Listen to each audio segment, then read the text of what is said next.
yung talong natin. Oh, ganda na.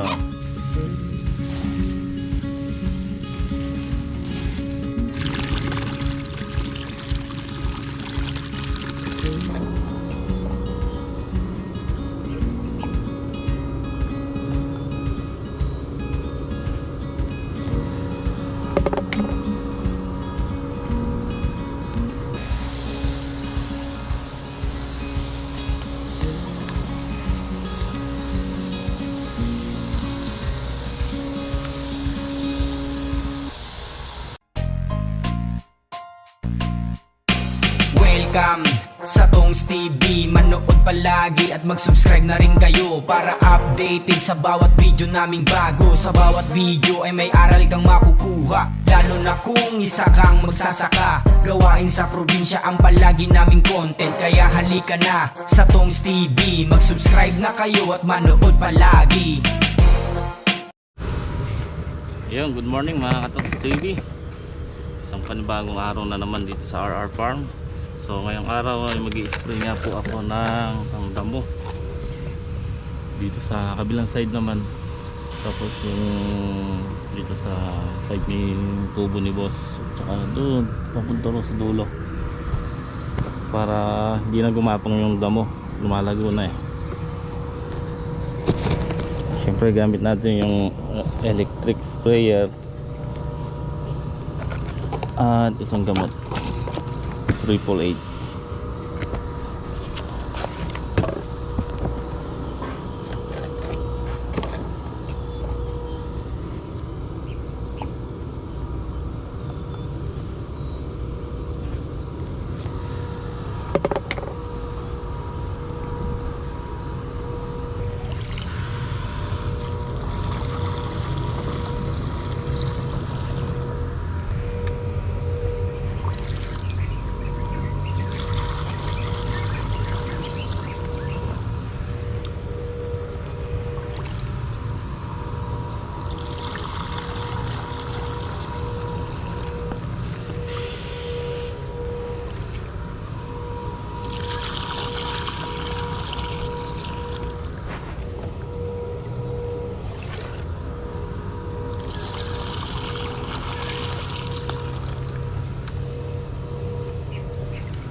So yan mga katongs, mali nag-i-spray nga po ako rito ngayon sa hanggahan sa may bakod para hindi na kumapal yung damo rito.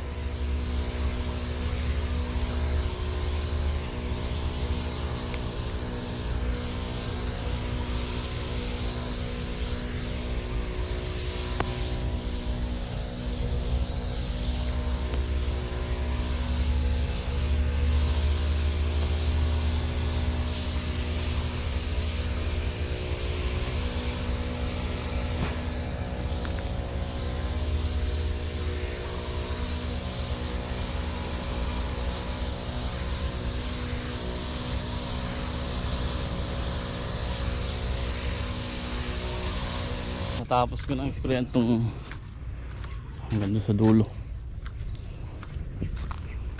So doon naman tayo sa gawing taas. Pagkayari na ito, kanina nga po habang nagpapatagtag ako ng hamog, kinadkad ko na yung hose doon sa bagong tataniman. Pagkayari ko na ito, magpapaandar na ako ng robin, magpapatubig na ako, magbabasa na tayo ng tataniman ng siling Taiwan kasi mahirap umasa sa ulan. Mainam na yung maagap tayo. So sila kaya edit, sila ped andun nagkakadgad pa ng plastic mulch.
Hello po mga katongs, magandang araw po sa inyong lahat.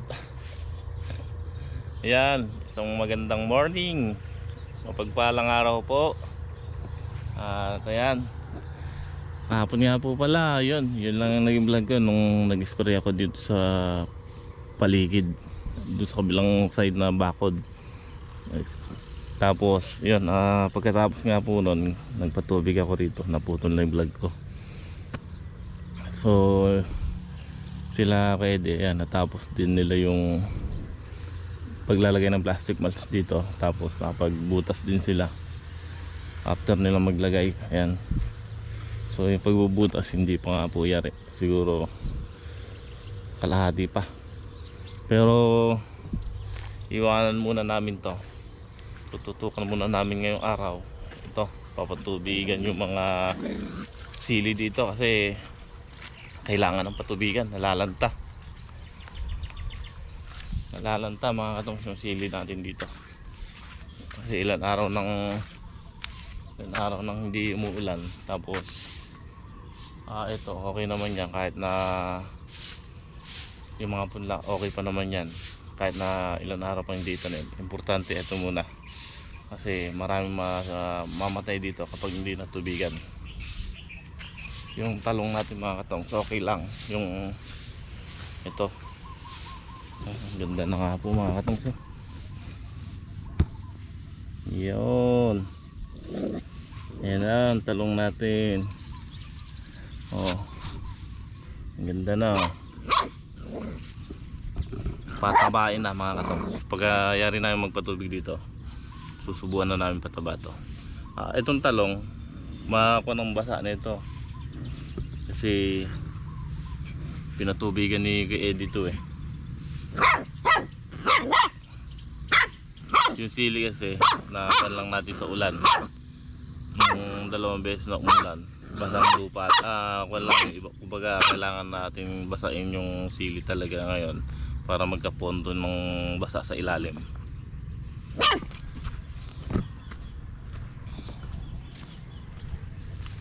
So kinagtid na nga po namin kanina yung hose, nipid. Papandarin ko na lang yung robin. Sa ngayon mga katong, robin pa lang yung ginagamit natin. Sakto naman habang nagkukat tayo ng balong. At yun, kahapon nilinyahan na nga po ito para inabangan na sa darating na electric motor.